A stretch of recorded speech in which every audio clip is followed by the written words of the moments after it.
Olá pessoal, sejam muito bem-vindos ao canal Ricardo Felício Oficial, agora no Rumble ou no Odisee. E se você veio do Ricardo Felício Oficial ou da Embaixada do Reino do YouTube, seja muito bem-vindo aqui. Nossos vídeos agora vão se concentrar sempre aqui no Rumble e no Odisee, às vezes no canal O Farol no Brasil, que nós temos no YouTube, né? Mas é só para poucas publicações, só de vez em quando a gente vai fazer alguma coisa lá, tendo em vista as grandes restrições. Tenebroso dia 3 de novembro de 2023. O que será que aconteceu? Efeito das mudanças climáticas? Claro que não. Fenômenos meteorológicos um pouquinho atípicos, mas ainda são muito comuns para a estação de transição que nós estamos a passar, que é a primavera, né? Os dias vão cada vez mais crescendo, é o seu período de brilho solar, então vai energizando mais, mas também temos a atuação, né, das altas polares móveis e dos ciclones extratropicais que continuam bem intensas, né? Vocês também perceberam, e nós mostramos junto com o professor Marcel Ligabot, do canal Tudo Sobre Furacões, que a zona de convergência intertropical ainda está no hemisfério norte. Agora ela está começando a chegar, né, começando a se deslocar para o hemisfério sul, mas ainda está muito ativa, jogando ciclones tropicais, furacões lá para cima dos Estados Unidos, e portanto reduz bastante as chuvas na região norte, na calha norte do Brasil, e também não completa aquele circuito famoso que a gente sempre fala que é o grande S. Mas nós temos aí o El Niño, né, que o El Niño colocou uma quantidade colossal de umidade aí sobre a região do Brasil, e aí nós tivemos um grande embate de um setor frio com um setor bastante quente e úmido, e aí provocou-se esse fenômeno. Então acompanhe agora a nossa análise que vai ser feita aí, né, em gabinete. Até já, pessoal! Vamos agora, então, estudar o nosso caso. Aqui nós estamos com as imagens de satélite GOES, canal infravermelho, né, o canal 4, satélite GOES 16. A primeira imagem, então, seria do dia 3 de novembro, às 0 horas e 10 minutos, horário de Brasília. A gente já vê que tem uma baixa pressão aqui, né, formada, mas essa baixa pressão aqui já é antiga, tá? Porque nós tivemos algumas coisas diferentes nessa situação. Nós já tínhamos um ar frio pretérito que ainda veio de um ciclone decaído do Pacífico, que jogou aí um ar antigo, que a gente até chama de polar velho, né, pela Escola da Geografia, da Climatologia Geográfica, polar velha, ficou lá tomando conta, mas já foi suficiente para causar algumas perturbações que a gente vê por todo o interior do Brasil. Agora, esse centro de baixa pressão aqui, que já é pretérito, né, ele também tem uma circulação ciclônica, então, portanto, no hemisfério sul é uma circulação horária, então ele vai começar a trazer também, né, o ar frio, a alta polar móvel que está por esse setor aqui, e vai reforçar. Então, você vê que tem essa circulação aqui ocorrendo, monta um novo setor frio um pouquinho mais intenso, mas não muito, tá, pessoal? Não é muito, não. Mas ele se forma e aí aparece uma segunda frente, né? A primeira frente já estava muito dirimida, né? Uma coisa velha, uma polar velha, mas aí você tem um reforço aqui. E aí, inclusive, vai se reforçando, mas perceba que a baixa pressão ela vai ficar aqui meio disforme, né? Mas ao mesmo tempo, como você tem o ar aqui bastante aquecido e úmido, né? Aqui não tanto, né? Vocês estão vendo que ainda tem a presença, mas aqui próximo aos vórtices em cima do estado do Paraná, um pouco chegando em São Paulo, já também no Paraguai, você vai ver formações acontecendo. Né, você tem um embate maior, aqui o ar está um pouco mais frio do que o outro, por isso que eu pus nesse degradê de cores, né, para a gente perceber que realmente é uma polar envelhecida, né, as temperaturas são mais quentes. Você fala assim, pô, em Rondônia está chegando alguma coisa fria, fria em relação às temperaturas que nós temos lá, né, e sempre tem que pensar assim.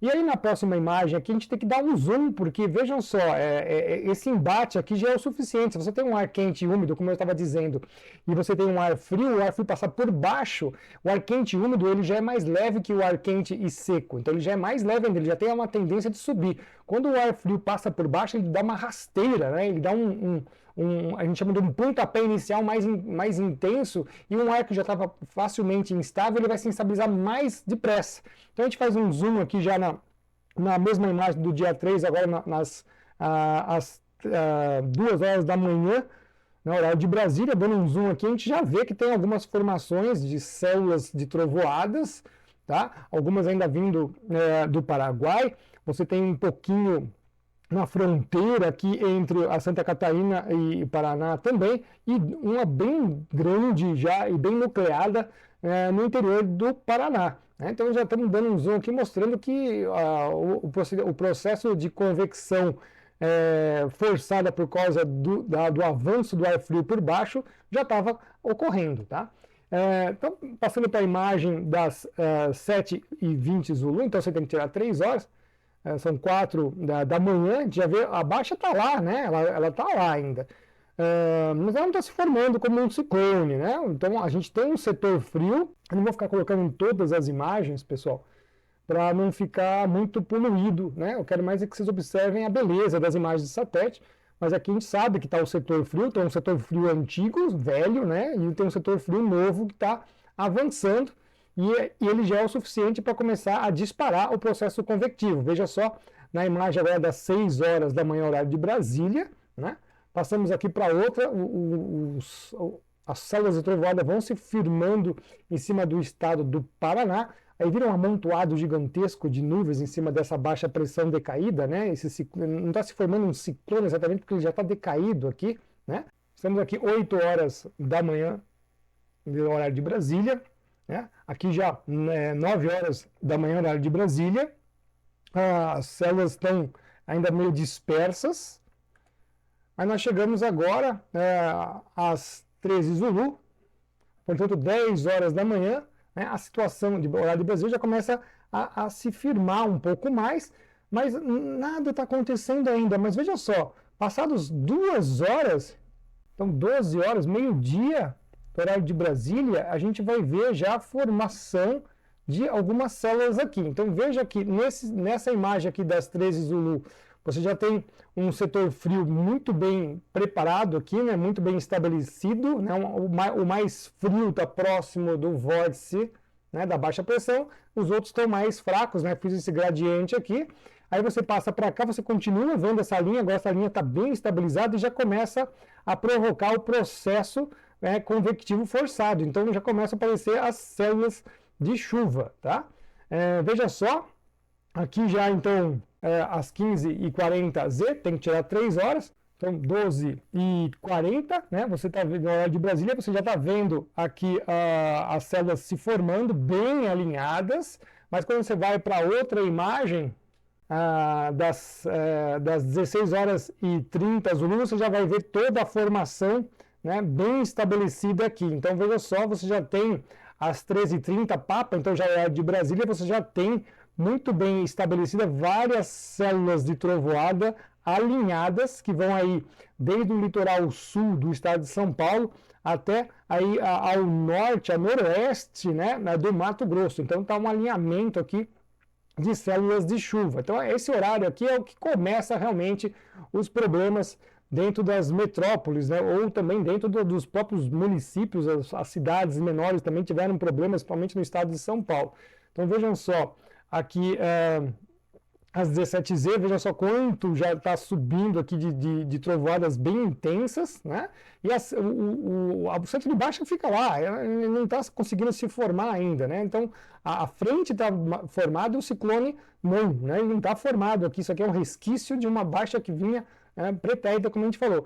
Veja só, então, às 18 Zulu, então 15h10, né, do horário de Brasília, né, então 15h10, vejam só, já estava células enormes, bem formadas, né, o estado de São Paulo aqui praticamente tomado por células de trovoadas. Então vou fazer um zoom aqui nesse recorte só para vocês verem, e depois nós vamos fazer uma animação dessas imagens também.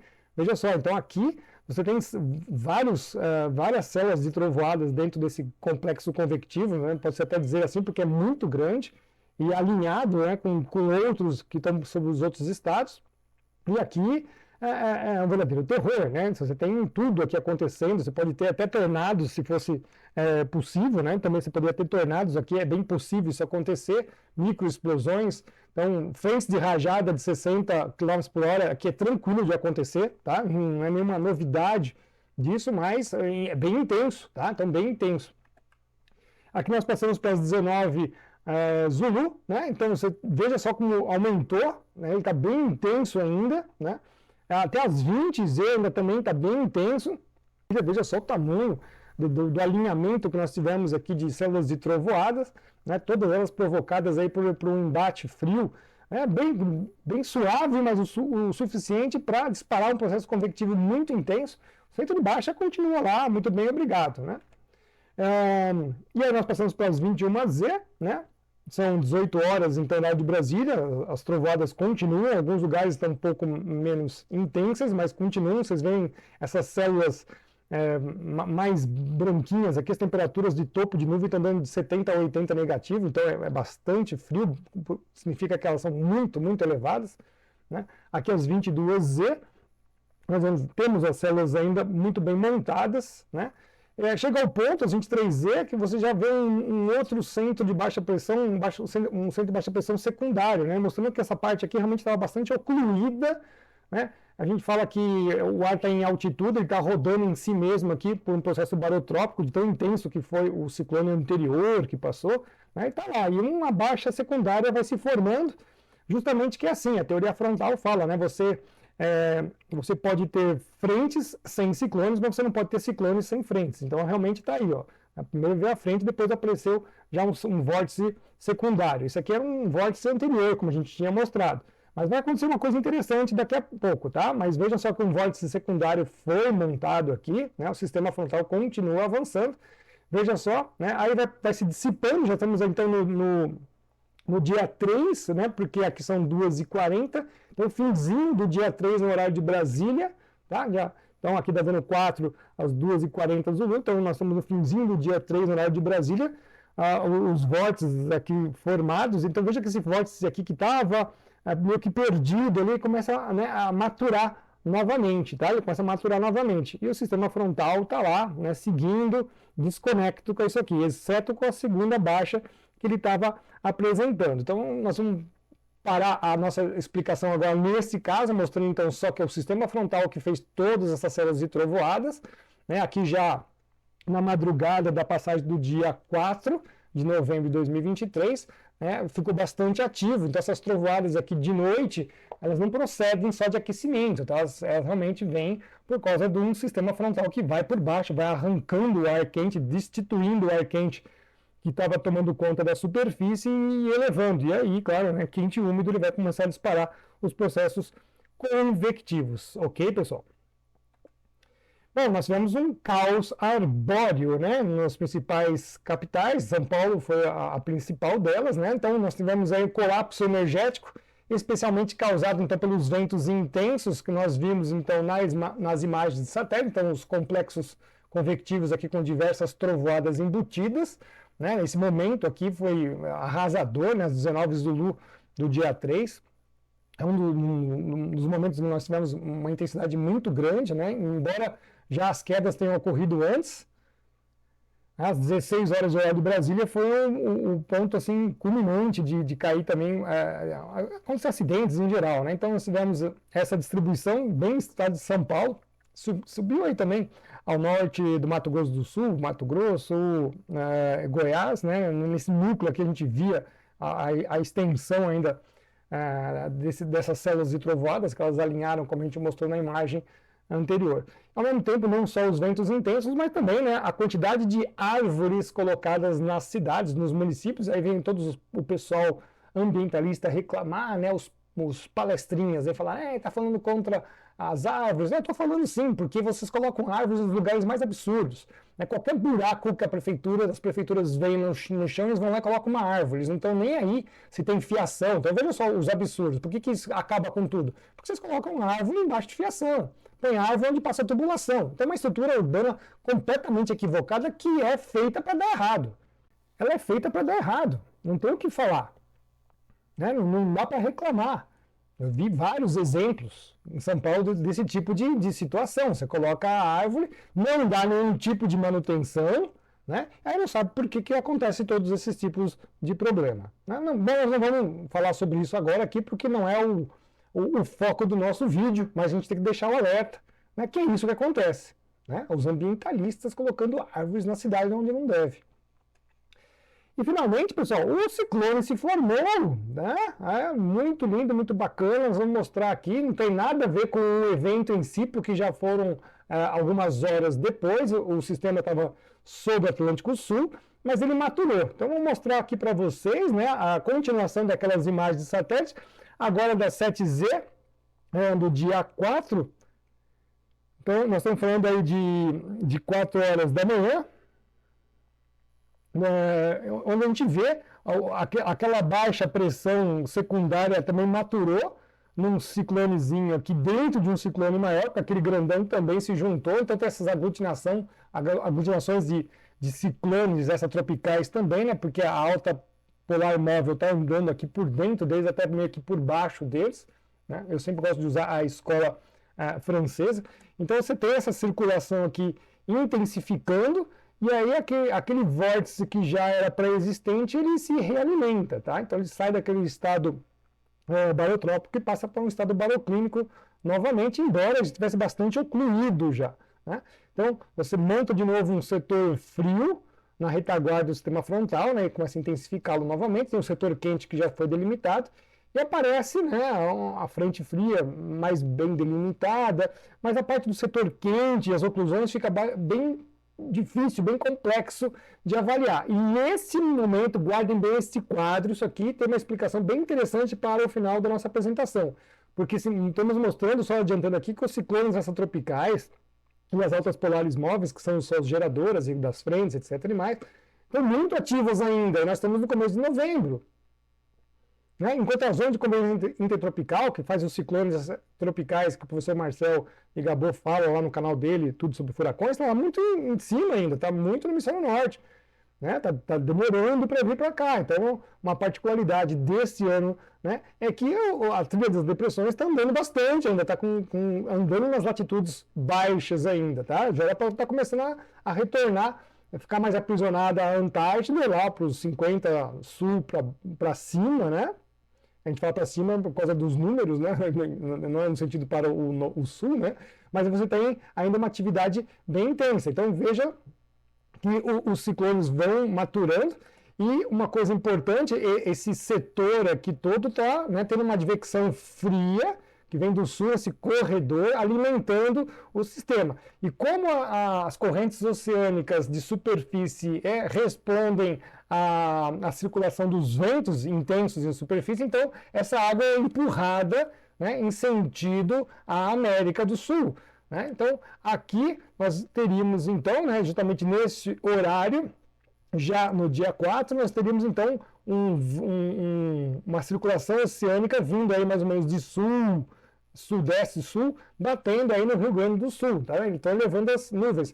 Veja que nós temos aqui com o ciclone até razoavelmente perto, né? Ele não foi de maturação continental, foi oceânica, mas relativamente perto. E foi um ciclone, assim, para quem estuda ciclones, como eu já há mais de 20 anos, não, quase 30 anos já estudando isso, para a gente é lindo, maravilhoso. É um típico ciclone que a gente vê muito no setor antártico, só que ele estava em novembro passeando por aqui, tá? A derrota dele agora é ir para a Antártida, né? Ele não vai para a Antártida porque ele já dissipa antes, mas a derrota dele é para sudeste, então ele vai sempre descer, né? Vai ganhar latitudes, né? Descer na imagem vai ganhar latitudes, né? E vai avançando. Então veja aqui de novo, né? Menos poluído, eu só coloquei a circulação do oceano aqui, né? Então está jogando água para cima dos estados do sul do Brasil. Passando as horas, realmente é um ciclone muito grande, porque a gente vê que ele tem várias bandas da espira nebulosa dele, né, dá muitas voltas. Pessoal, eu coloquei o L fora da posição central da baixa pressão, só para não esconder a beleza dos ciclones, tá? Então, normalmente a gente colocaria o L lá próximo, né, realmente do centro de baixa pressão, mas eu coloquei afastadinho aqui só para ficar mais bonito, para a gente poder observar a beleza do fenômeno. Vocês podem ver que eu já estou marcando outros L's aqui, né? É vício de operacionalidade de meteorologia, a gente vai marcando as outras baixas. Tem muito mais ciclones rodando por aqui. Tá? Inclusive tem vários decaídos aqui que eu não estou nem marcando, mas nós estamos marcando alguns a mais. Vocês vão ver que vão passar as horas. Então nós temos 21Z do dia 4, né? Aqui já vai para mudança para o dia 5, ainda não é o dia 5, mas vai para a mudança do dia 5.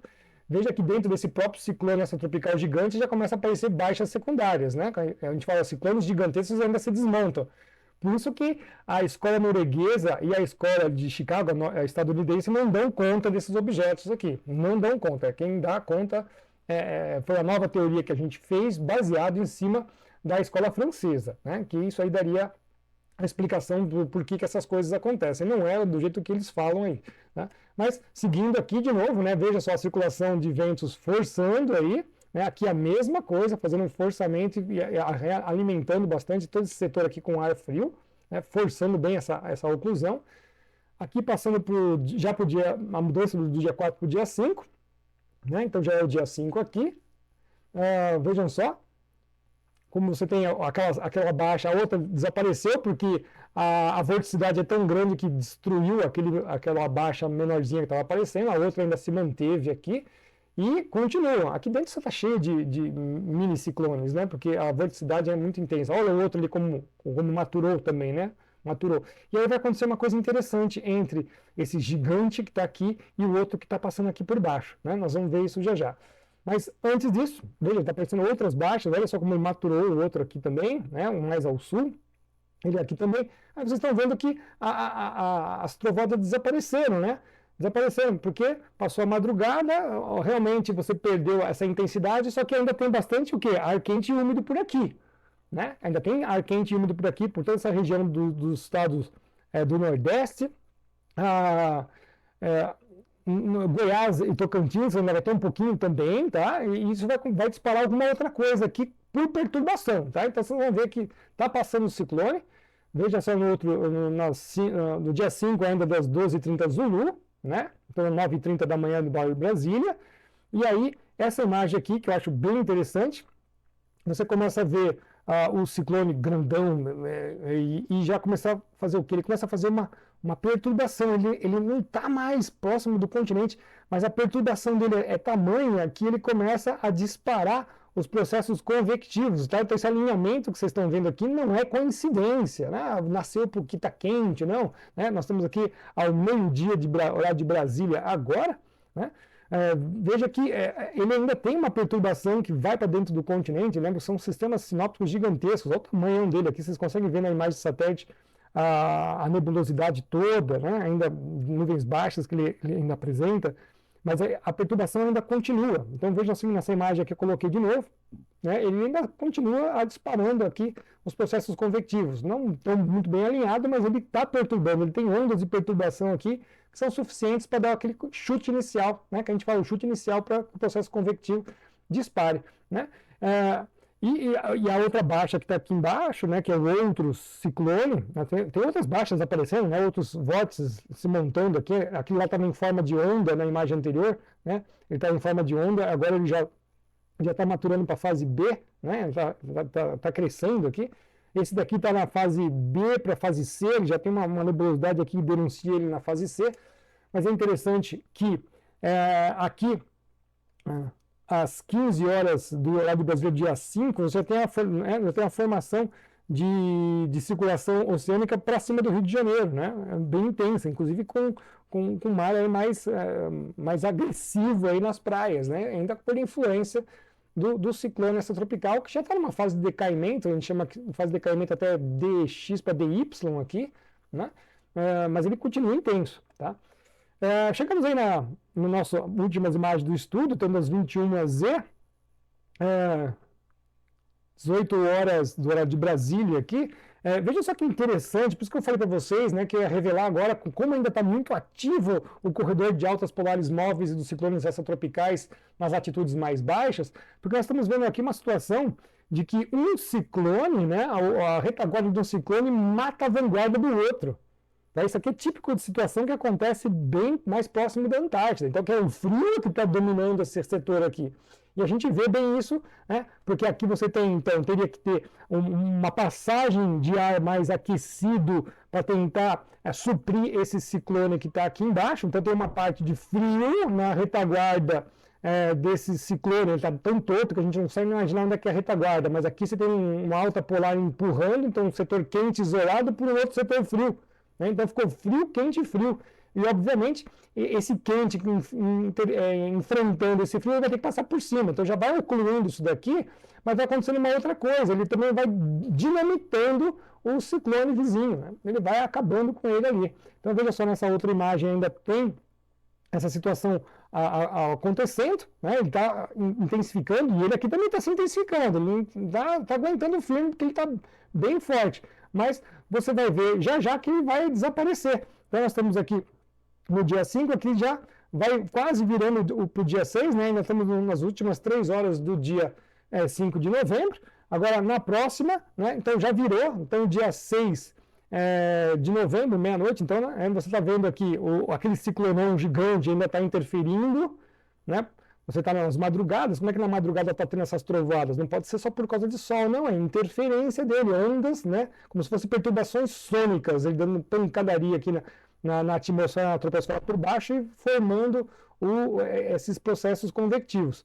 Enquanto que aqui a gente está vendo, né, a circulação fria ainda está muito intensa, olha como está dissipando, né? Você vê que a nebulosidade aqui não está tão gelada pela escala de temperatura, está uma nebulosidade mais branda, então ele está perdendo a sua intensidade, está sendo destruído, né, por esse ar frio. Agora tem uma coisa interessante, que já tinha uma segunda baixa se formando aqui, então tinha um outro cicloninho.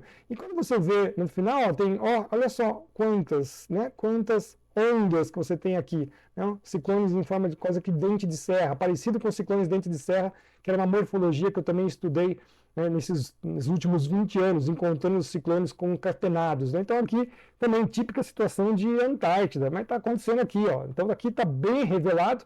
Veja que eu coloquei em pontilhado porque já está meio que morrendo, né? Está decaindo. E aqui, definitivamente, você vê uma circulação, né, fechando aqui, porque tem baixas secundárias, né, como se fossem mesociclones, né, pequenos, e esse daqui praticamente já se ocluindo, se destruindo sozinho, porque o ar frio está passando por baixo dele, tirando, levando esse vórtice, ele só está agora em altitude, né? Em superfície ele já perdeu praticamente a sua ação, porque o ar frio passou por baixo, passou a rasteira, né? Tomou tudo. Então é um típico quadro de que o ar frio está dominando ainda. Não está tão frio, mas está dominando esse setor. E olha lá, né? 6 horas da manhã, as trovoadas já estavam lá, bem ativas, nos estados do Nordeste. Né? Isso foi muito interessante. Esse realmente foi um estudo bem interessante.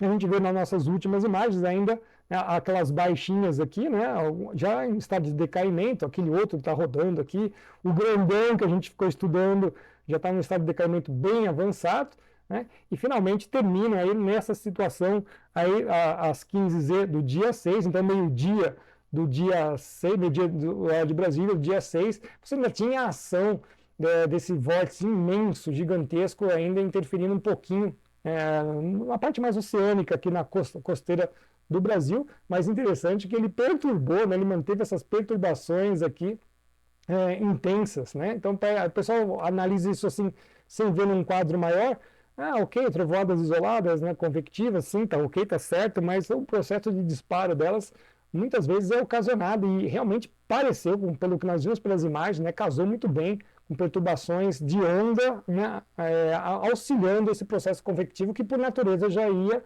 acontecer, só que ele foi antecipado aí, né?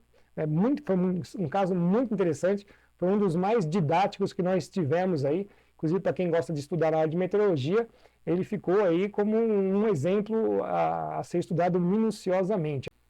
E agora, então, vocês vão acompanhar os carrosséis de imagens que a gente fez, tanto para esse sistema todo na imagem do América do Sul, e também para um recorte. A gente fez um recorte pegando aí, centralizando no estado de São Paulo, para vocês também verem os sistemas passando, né, agora em velocidade, que fica bem interessante. Então, vamos lá.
Bom, concluindo então o nosso estudo, o quadro meteorológico observado não é uma novidade por si só, pois já se observaram situações análogas. Então nós tivemos um exemplo em 1995, tivemos também em 2004, que pegou mais a região sul do município de São Paulo, né, onde você teve até que alguns helicópteros tiveram até que pousar por causa das frentes de rajada de 50, 60 até 80 km por hora.